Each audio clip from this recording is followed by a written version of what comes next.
뉴스의 진수를 보여주는 인터뷰 뉴진수.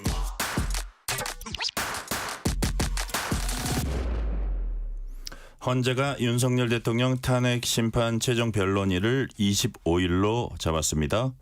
윤석열 대통령 측과 국민의힘은 헌재의 탄핵 심판 절차가 편향적이고 불법적이라고 거듭 비판하고 있습니다. 강승규 국민의힘 의원과 함께 자세한 얘기 나눠보겠습니다. 강승규 의원님 어서 오세요. 안녕하세요. 강승규입니다. 자, 어제 윤석열 대통령 탄핵 심판 10차 변론이 있었습니다. 한덕수, 홍장원, 조지호 정장 등 이제 3명 증인이 출석했습니다. 강승규 의원님께서는 어떻게 그분들의 증언 중에 어떤 부분에 가장 주목하셨어요? 홍장원 국정원 1차장의 그 실체 없는 메모지였습니다. 메모가 5가지 버전이 있다 그러죠. 본인이 직접 작성했다는 것, 또 보좌관한테 2번이나 변경한 것, 그리고 나중에 또 가필한 게 또 2건, 이렇게 해서 5번의 메모가 있다는 것인데, 그러면 5번의 메모가 5가지 실체를 반영하는 건지 진실을 말하는 건지 그게 의문이었고요. 네. 또 어제 뜬금없이 또 이제 그 원본이라는 것을 들고 나왔는데, 당초 뭐 폐기된 것으로 알려졌는데 원본이라는 걸 들고 나왔어요. 근데 그 원본이 작성됐다는 것이 장소가 또 특정 장소가 다르지 않습니까? 본인은 국정원장 공관 앞에서 작성했다 했는데, 그 시간에 조태용 원장이 CCTV를 공개한 것을 보니까 그 시간에 홍장원 1차장이 국정원 자기 사무실에 있었다. 그러고 보면 홍장원 그 이번에 소위 말해서 내란 폭동의 아주 핵심 증거라고 하는 홍장원 1차장의 메모가 네. 5가지 실체가 있는 것이고, 또 그 첫 번째 했다는 그 원본도 장소마저 특정되는 것이 아니고 변경되는 것을 보면 그게 과연 진짜인지 가짜인지, 그것이 참 어제 아주 당혹스러웠습니다. 그러니까 증거 능력을 그 정도면 상실한 것 아니냐 이런 취지로 지금 그건 말씀을. 국민께서도 판단할 것이고, 네. 헌재에서도 이에 대해서 판단이라고 봅니다. 네네. 자, 근데 이제 나머지 2명이 누구냐면 한덕수 총리하고 조지호 청장인데, 그 2분 발언은 윤 대통령에게 유리하지 않을 수 있다, 뭐 불리할 수도 있다, 이런 관측도 나오거든요. 그래서 강승기 의원님은 이 부분은 어떻게 보세요? 한덕수 총리께서는 줄기차게 계엄 당일 그 국무회의를 소집을 했는데, 본인께서는 그것이 정상적인 국무회의 절차라기보다는 흠결이 좀 있었다, 이런 부분을 줄기차게 얘기해 오신 분이고요. 조지호 청장은 또 이에 대해서 그 여러 가지 그 증언 어디 검찰에서 조사를 했는데, 이것이 현재 형사 절차가 진행되고 있기 때문에 네. 밝힐 수 없다고 봤고요.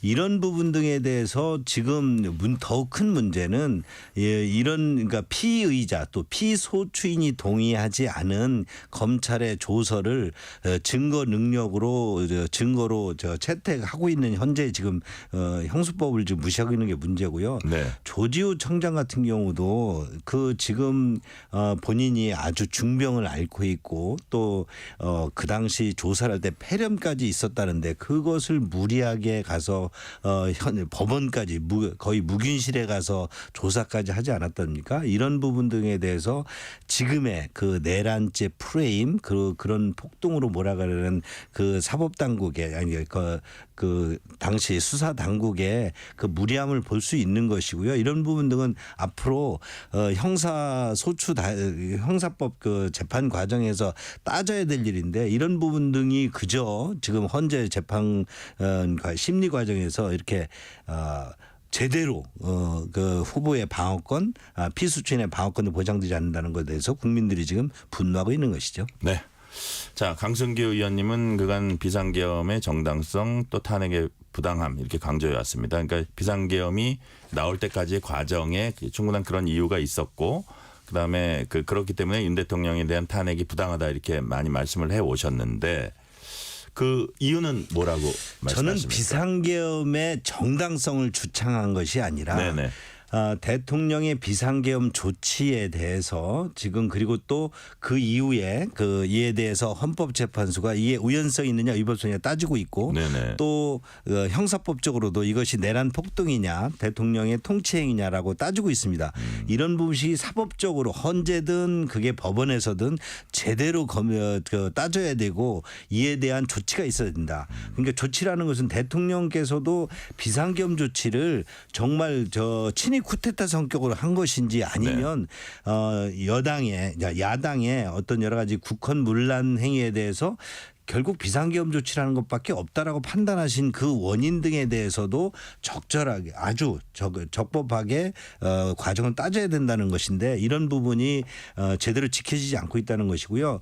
헌재가 이 과정에서 국회가 대통령을 탄핵 소추할 때 내란 폭동죄를 주 원인으로 했습니다. 그런데 그것이 나중에 헌재 그 심리 초기 단계에서 국회가 이를 일방적으로 취소한 만큼 주요 원인 소추의 주요 원인이 없어진 만큼 이것을 국회에 다시 돌려보내서 다시 국회에 어떤 헌법 소추 탄핵 소추를 다시 발의하도록 해야 되는데 이런 진행되지 않았고요. 아까도 언급했지만 형사법적으로 법원의 검사 수사당국과 법원에서 따져야 될 여러 가지 내란죄 등에 대해서 헌재가 이를 인용을 하면서 그 피소추인 증거인이 피고인이 동의하지 않은 이런 부분 등을 재판으로 채택하는 것도 2020년 형사법 개정에 준하는 거 그 헌재가 그에 준하도록 그 헌재 재판 과정이 준하도록 법이 되어 있지만 이걸 또 위법하는 거 따르지 않는 거. 네. 그 대통령 또 탄핵이라는 부분을 이렇게 뭐 초시계까지 동원해 가지고 제대로 방어권을 보장하지 않고 주 2회에 이렇게 진행한다는 것들이 과연 누구를 위한 탄핵이냐는 것이죠. 과연 대통령이 대한민국의 국운을 결정할 대통령 현직 대통령에 대한 탄핵 또 이런 그 탄핵의 원인에 대한 여러 가지 이런 부분 등을 제대로 헌재 재판 과정에서 따지고 또 이에 대한 논의가 있어야 되는데 이런 논의 없이 그냥 초시계 의존해서 90분 하면 반론권을 주지 않는다든지 대통령에 제대로 방을 안 주는 것이 과연 이게 탄핵 절차가 제대로 되는 거냐에 대해 국민적 의혹이 굉장히 많고 저는 이에 대한 부당함을 지적하고 있는 것이죠. 네. 헌재의 절차적 그 결함이 매우 많다 이런 취지로 말씀하셨는데 25일에 변론 종결하겠다고 했거든요. 네. 그동안 윤 대통령 측은 부정선거 추가 검증 필요하다고 쭉 얘기를 해왔었는데 지금 25일 변론 종결에 대해서는 그렇게 막 문제 제기는 안 하는 걸로 보이거든요. 그래서 의원님은 어떻게 평가하세요? 저는 제가 줄기차게 저는 것은 국회가 탄핵 소추를 한 이유는 대통령의 비상계엄 조치가 소위 말해서 국헌문란 내란죄에 해당된다. 그런데 그 내란죄가 지금 제대로 충분히 대통령이 왜 비상계엄 조치를 발의했는지 네. 그에 대한 내란죄 이것이 내란죄 폭동인지 아니면 정당한 통치인지에 대해서 헌재에서 분명히 따져져야 되는데 이런 부분이 과연 지난 지금 10차 변론 과정에서 따져졌느냐 저는 네. 여전히 의심을 가지고 있습니다.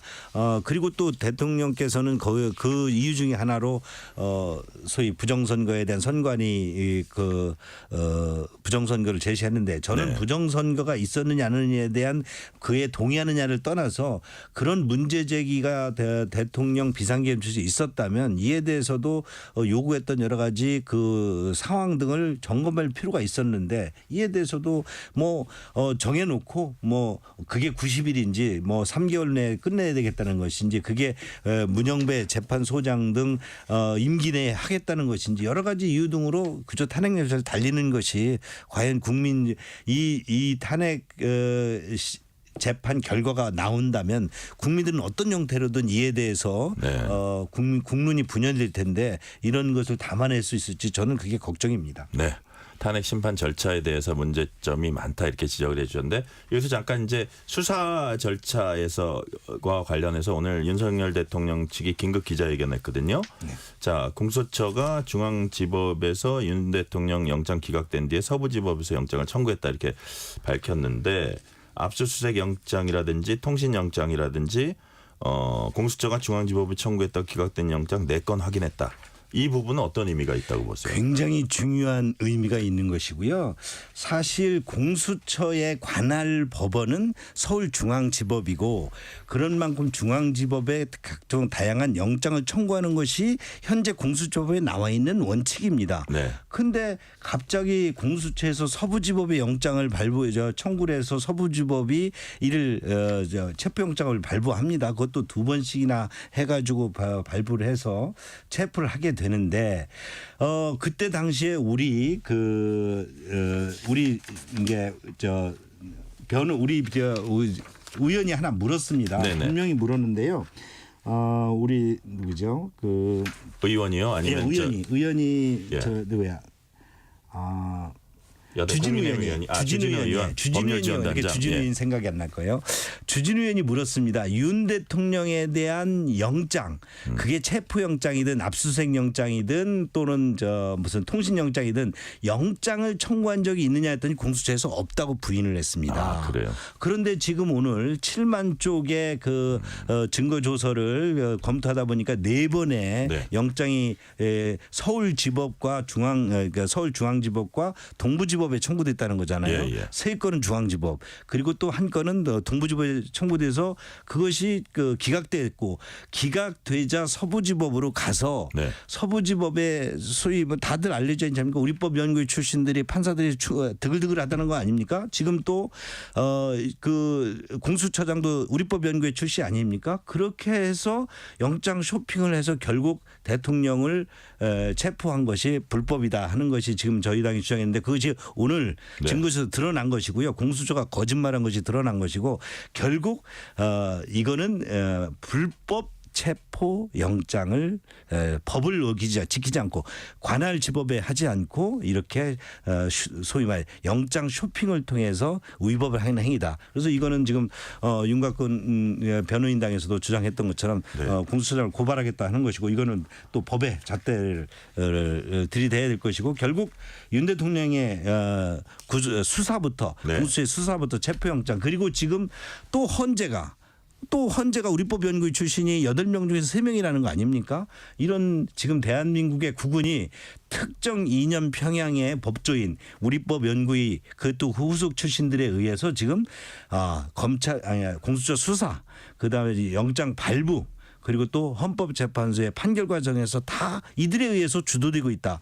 대한민국의 국군이 우리법 연구에서 지금 명운이 걸려 있다. 저는 이렇게 진단하고 싶습니다. 네.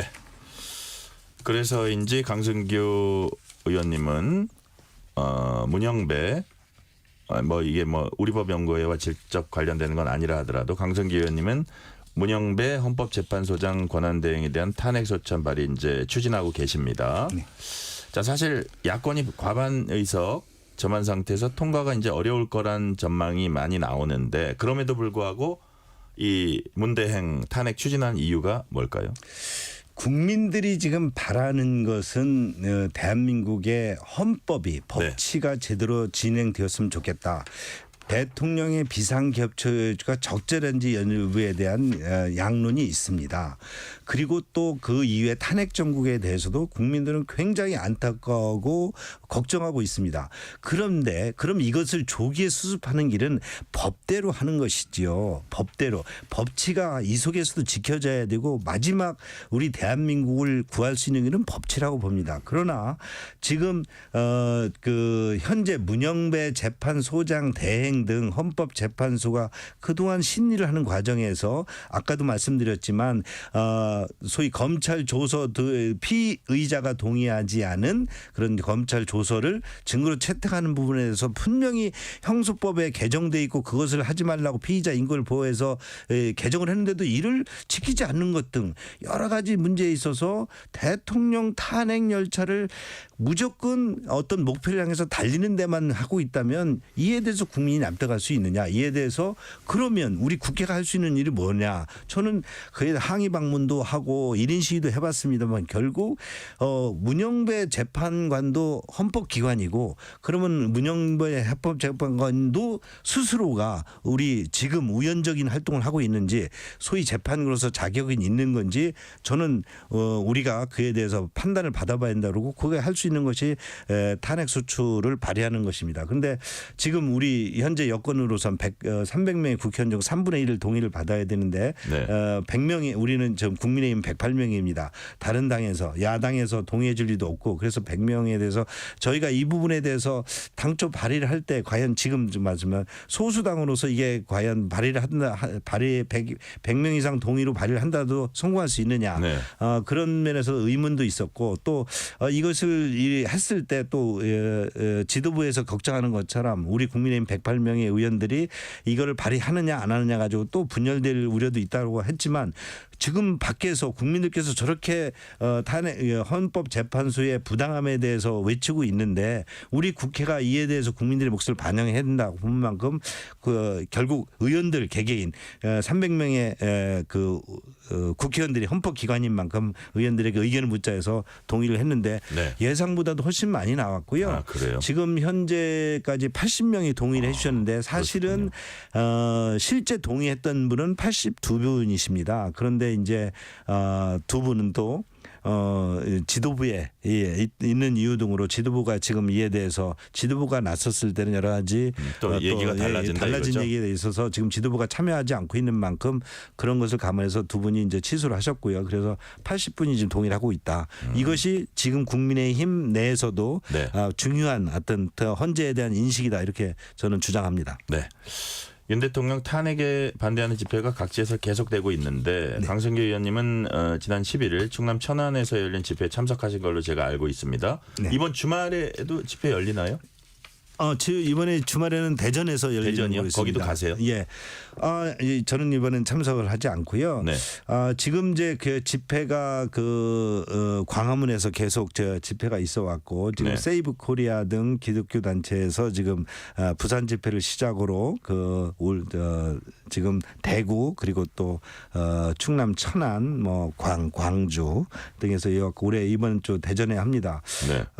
이것은 결국 국민들이 지금 우리 헌법기관에서 대한민국이 법치국가이지만 법치기관에서 여러 가지 불편 부당함 등이 너무 국민들 눈에는 많이 상존해 있다. 이런 부분에서 좀 국민의 목소리에 귀를 기울여서 헌법기관들이 정말 법치가 더 이상 무너져서는 안 되고 법치를 살려야 된다. 그런 측면에서 국민들이 지금 목소리를 내고 있다고 생각하고 저는 지난번 충남 집회에 참여를 했습니다. 네.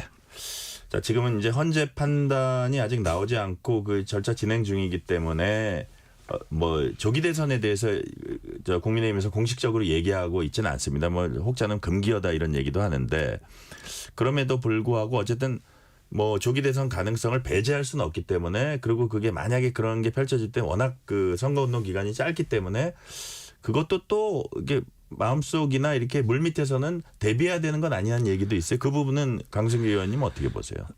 저도 지금 그런 부분에 대한 밖에 여러 가지 시각이 있는 것은 알고 있습니다만 저도 지금은 헌재의 시간이고 헌법재판소의 판단을 기다려야 된다. 그 헌법재판소가 우리나라 법치를 살릴 수 있는 유일한 지금 마지막 수단이다. 그럼 헌재가 어떻게든지 대통령의 비상계엄 조치가 탄핵 소위 말해서 내란 폭동인지 아니면 통치행위인지를 판단을 해야 되고 이에 대해서 국민들이 납득할 만한 판단이 있어야 됩니다. 국민들이 이에 납득하지 않으면 많은 또 저항이 있을 거라고 우려되기 때문에 지금은 헌재 시간이고 제2 조기 대선이다 이런 것을 논하는 것은 굉장히 국민들의 눈 시각에서 봐도 적절치 않다 이렇게 봅니다. 네. 자, 관련 질문 하나 더 드리면 한동훈 전 대표가 이제 날짜까지 예고했습니다. 책을 출간하고 책 이름도 나왔고요. 본격적인 활동 준비하고 있습니다. 자, 한 전 대표 복귀에 대해서 어떻게 보시는지 국민의힘 내 분위기는 어떤지 한번 좀 설명을 해 주세요. 저는 적절치 않다고 생각합니다. 대통령의 비상계엄 조치 그리고 지금의 탄핵 정국에서 국민의힘도 자유로울 수가 없고 그 당시 비상계엄 조치와 탄핵 정국으로 가는 과정에서 한동훈 전 대표가 대표였었고 네. 이에 대해서 많은 우리 국민의힘 내의 여론을 제대로 반영하지 못했기 때문에 지금 다시 비대위원장 체제로 간 거 아니겠습니까? 네.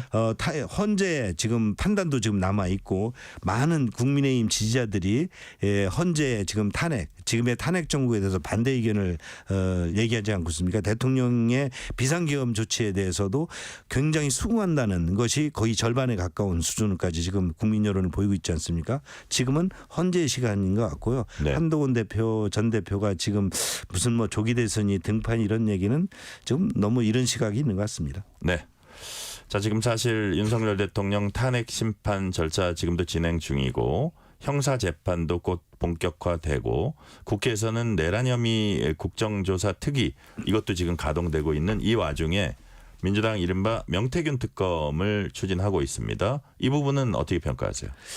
명태균 특검은 국민의힘 공천 과정에서 여러 잡음이 있었던 것들에 들여다본다는 거 아닙니까? 네. 물론 그 과정에서 불법이 있었다면 분명히 수사를 해야 되고 응징을 해야 되겠죠. 그러나 지금 명태균 특검에 대해서 여러 가지 그 민주당이 발의를 했었고 이에 대해서 국회에서 1차 통과가 됐지만 대통령의 거부권 등에 의해서 또 저희가 또 2차 재심의에서 기각시킨 바가 있답니다. 그러니까 명태균 특검 등이 뭔가 지금 여러 가지 뭐 대권 주자 후보 등이나 이런 뭐 그 또 관계인들이 많이 있다라고 하는 여러 가지 한간의 뉴스들이 혹시 프레임, 국민의힘의 어떤 여러 가지 그 지도 체제 등을 흔들고 또는 차기 뭐 여러 가지 후보 구도 등에서 뭔가 영향을 끼치려는 그런 프레임에 의해서 움직인다면 분명한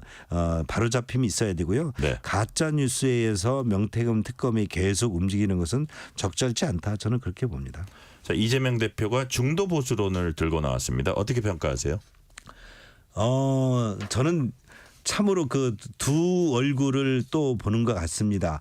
겉으로는 아주 그 진보 내지는 그냥 편향적인 이념 일색으로 진행하면서 표가 보이면 거기에 얼굴을 싹 표변하는 그런 그래서 뭐 저 중도 보수라고 본인을 아주 속여서 얼굴을 드러내고 라도 표만 준다면 언제든 주장할 수 있다는 것이 또 이번에 주장인 것 같고요. 네. 이것이 지난번에 친기업적인 정책 반도체법도 조시위시관 전향적으로 검토하겠다. 뭐 삼성전자 같은 기업을 6개를 만들겠다고 하는 것도 네. 결국은 법안 심리나 저희가 산자 중에서 보면 반도체법에서 또는 여러 가지 관련법 상속세 등의 여러 가지 그 또 처리 과정에서 보면 그런 것은 실제 겉과 속이다는 표리부동의 다름 아니었다. 저는 이렇게 진단합니다. 네. 자, 탄핵 사태도 마무리해야 되고 이제 국민의힘 입장에서 말씀드리는 겁니다. 이후에 어떤 전국의 주도권도 잡아 나가야 되고 어떤 그 전국이 펼쳐지든 그렇게 해야 되는데 국민의힘이 어떤 스탠스 입장을 잡아 나가야 된다고 보십니까? 저는 지금은 국민의힘이 대통령 우리 집권 여당의 대통령이 현직 대통령이 탄핵 국면에 있습니다. 네. 또 탄핵도 헌법재판에서 탄핵 절차가 진행돼 있고 또 형사법적으로 법원에서 또 내란죄에 대한 수사가 진행됩니다. 이런 부분에 대해서 저 국민의힘은 대통령께서 왜 그런 행위가 있었는지 비상계엄 조치가 왜 있었는지 그리고 그 이후에 이 야당이 탄핵 프레임으로 어떤 공작이 진행이 됐고 많은 부분에 있어서 지금 대한민국이 이념 편향적으로 쏠림이 있는데 이런 부분들 균형을 잡지 못한다면 그 이유도 저희는 굉장히 암울한 대한민국의 미래가 있다 이렇게 진단하고요. 지금 탄핵 정국을 제대로 저기하고 이 결과에 따라서 지금의 이런 탄핵 정국 비상계엄 정국이 왜 왔는지에 대한 원인을 좀 따져봐야 될 것 같고요. 네. 그런 결과가 헌법재판소의 재판 결과 등이 나왔을 때 우리의 지금 체제 우리 헌정 체제 80년 체제 등이 어떤 것인지에 대해서 그때 가서 좀 따져봐야 되지 않느냐 저는 그렇게 생각하고 있습니다. 네, 오늘 말씀은 여기까지 듣겠습니다. 지금까지 강승규 국민의힘 의원이었습니다. 말씀 감사합니다. 감사합니다. 퇴근길